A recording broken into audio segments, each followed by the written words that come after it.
So I hear exactly what you're saying, and I can guarantee you that a lot of times it's cyclical.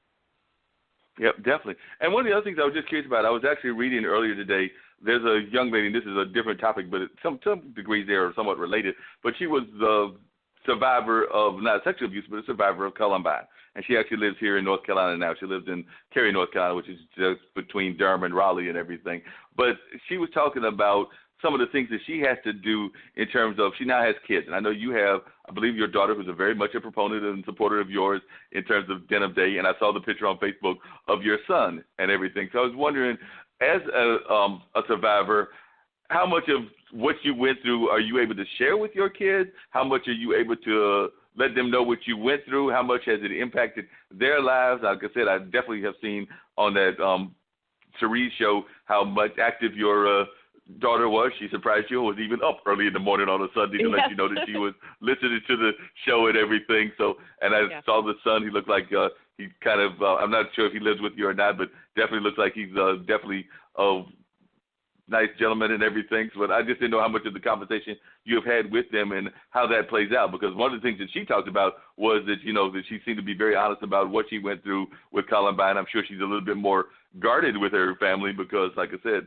when she was their age, because I think one of them is a teenager now, that's when the shooting happened. Because that was 20 years ago yesterday, I believe, because I believe it was on the 20th, if I remember correctly.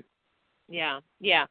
So, you know, this is like the piece that makes me incredibly emotional, because when I got married after everything happened, and this happened to me 25 years ago, and when I got married, I was really hesitant about having children because I was very, very fearful about what they would have to go through having a mom who had some mental health issues, who had PTSD, who suffered from anxiety, who got triggered a lot. And I was really nervous about that. And when I finally decided to tell my children, my son was probably 8 or 9, my daughter was probably 10, and I began to share little bits and pieces with them, more so with my daughter because she was a little older than my son. And it just so happened about 7 years ago, so my son is 16, going to be 17 right now, and my daughter's 18. I received an award and for my work with Denim Day, and they wanted to do a video montage. And I realized that I had to tell my children pretty much everything that had happened because it was going to come out in this video montage. And, you know, I was really concerned with how much should they know? Is this going to be okay? Are they going to understand? You know, what kind of questions are they going to ask? And, you know, their reaction was pretty much, you know, Mom, you're amazing. We're so proud of you. And then the second part was, oh, well, this makes so much sense now. No wonder you get startled at loud noises. No wonder we can't have toy guns in the house. No wonder we can't sneak up on you and surprise you. All of these things that they had literally dealt with for the first 8-9 years of their lives completely began to make sense to them as to why I was the person that I was. And that was really relieving for me, and I think it was relieving for them. You know, and yeah, go ahead.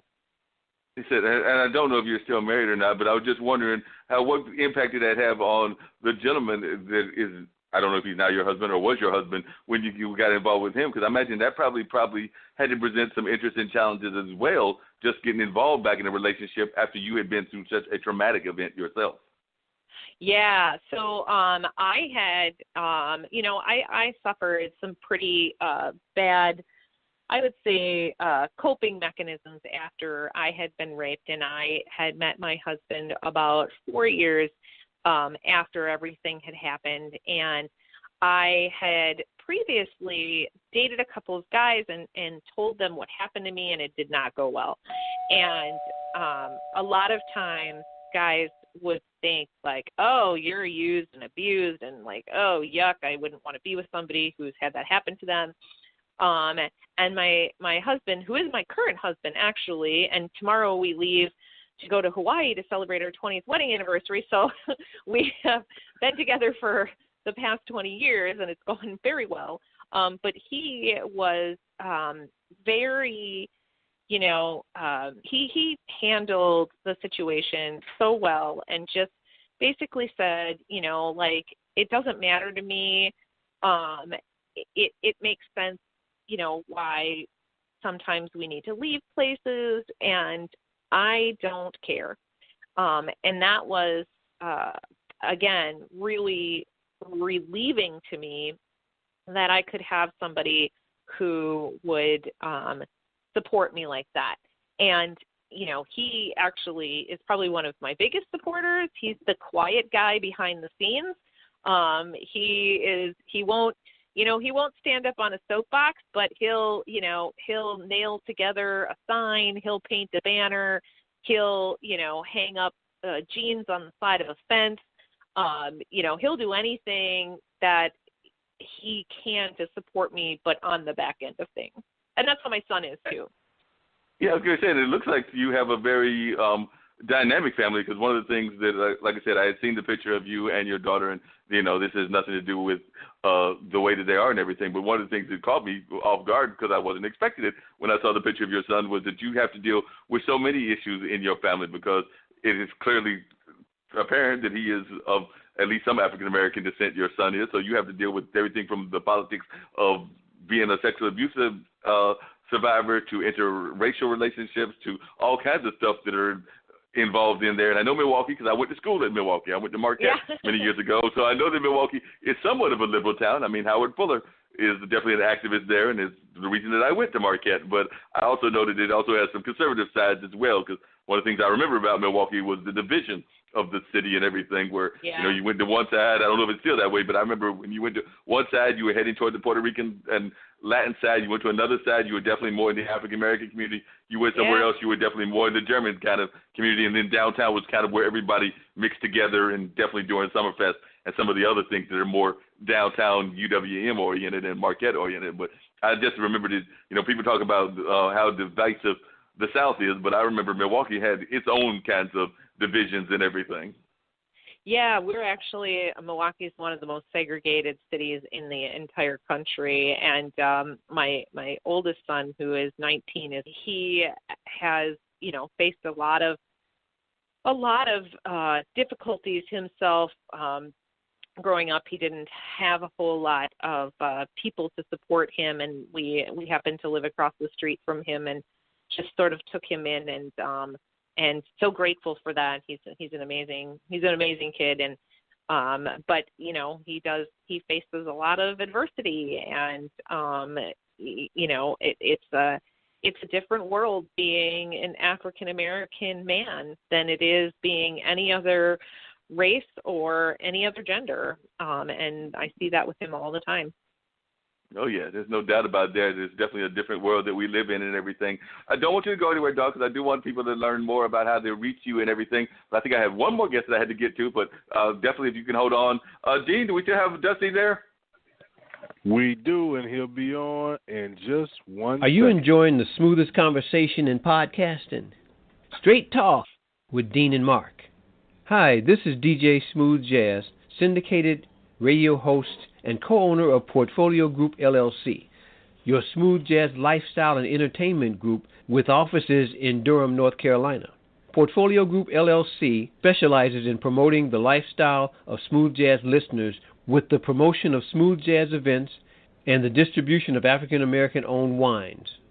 For more information, portfoliogroupllc.com, or you can swing by my secondary site, djsmoothjazz.com. Now back to Straight Talk with Dean and Mark. And we are back. Mr. Staub, you are on the line with Straight Talk with Dean and Mark. Good evening, sir. I'm doing well. How are you doing this evening, sir? Doing good. This is Mark over here. Dusty, why don't you share with the audience a little bit about your background and everything? Like I said, we've had a very dynamic conversation today. We've had two activists on, my friend Dante Strobino, who I've known for a number of years, who's definitely very much involved in labor activism and just activism in general. And then, of course, we had the gentleman with the internet company. And then we've had Dawn on, who is definitely talking about being a sexual abuse survivor, as well as Denim Day, which is a national and international holiday to honor those that have been in those kinds of relationships or situations. I don't even want to call them relationships. But if you would share a little bit about your life and what you're all about.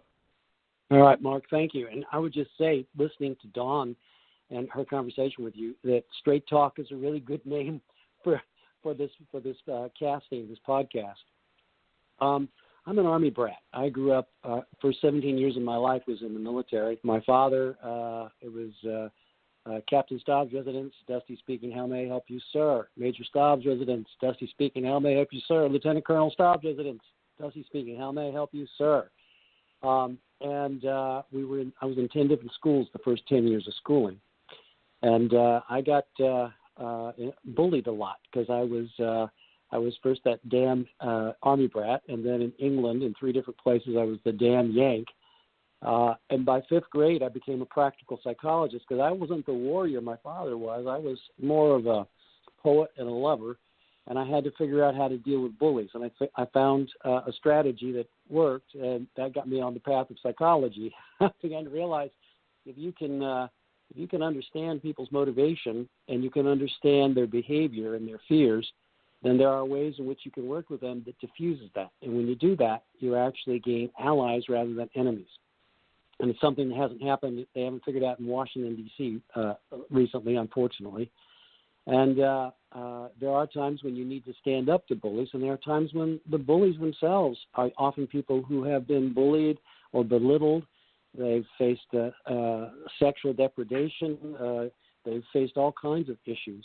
And so meeting fear with fear, or meeting fear with anger, or meeting anger with anger doesn't always work. So I got interested as a practical psychologist, and so I became a marital and family therapist. I ran crisis centers for a while. And since 1990, I've been running an organization called Staub Leadership International. And what we do is we focus on wholehearted leading. And the whole focus is liberating the purpose and the passion and the power of individuals, teams, and organizations. So it sounds to me like you could definitely relate to a lot of what our other callers were talking about. You mentioned that you could relate to what Dawn's doing with Denim Day, and definitely it seems to me that probably a lot of the leaders that you are working with are probably coming out of the activism community. They're probably coming from organizations kind of like what Dawn has done, turning her life around after having been abused many years ago and everything in that brutal attack, or even kind of like the way that Dante is letting folks know that the workers do need to stand up. So it sounds like a lot of what you're talking about is right along the lines of what they're already doing in their lives. Exactly. They're claiming their power in this world. I learned something, Mark, when I was a young therapist that came to me as I was working with people, which was no one can do it for you. No one can do it for you. You got to have the courage to step out there. You got to have the courage to say, I'm not going to be a victim. This is where it stops. And yet you can't do it by yourself. We all need help, whether it's a support group, whether it's a cohort, whether it's a team, whether it's an enlightening podcast that gets us to be talking more honestly and openly with each other. No one can do it for you, and you can't do it by yourself. And so it's the courage to put ourselves out there on the line, and it's also the courage to be vulnerable and open to others. And that requires, and that sounds like certainly Dawn has mastered that from what I heard listening in. And I just admire people who have gone through abuse, gone through difficulty, and say, this is not going to define me. I'm not going to be a victim. I'm going to claim my power and step forward in the world. I'm going to create a love, and I'm going to create a life that I can be proud of. And that's true whether it's workers uniting or whether it's somebody who has been a victim of sexual violence or any form of violence. Fortunately, I never went through that myself. I just went through the physical violence and the fear that went with that, knowing every time we moved I was going to get beat up. Wow. And we know that bullies is still a very important part of what goes on in our lives. We see it in our school systems even to this day, and a lot of times the bullies are coming out of a very interesting place themselves. Now, Dawn, if you're still there, how important was it for you to get, I imagine you probably had to go through some psychological help and deal with psychiatrists when you were going through this in order to get to this kind of place that you're at right now? Because I agree with what Dusty is saying. You are definitely in a very balanced place, and not everybody is. So how long did it take before you could get to that place, and how important was it for you to get that kind of help from our professionals? Yeah, and Dusty, I really appreciate everything that you just said, and I entirely agree.